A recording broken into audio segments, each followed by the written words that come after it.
हिरव्या हिरव्या पानावर पाण्याचा थेंब, एक सजनी या रिमझिम पावसात,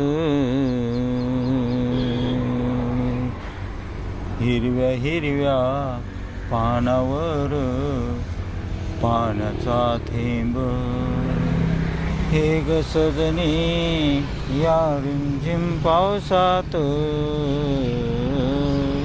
या रिमझिम पावसात. फुलासारखे गुलाबी होठ, कानात मोहरणी दिसे ती छान, या रिमझिम पावसात.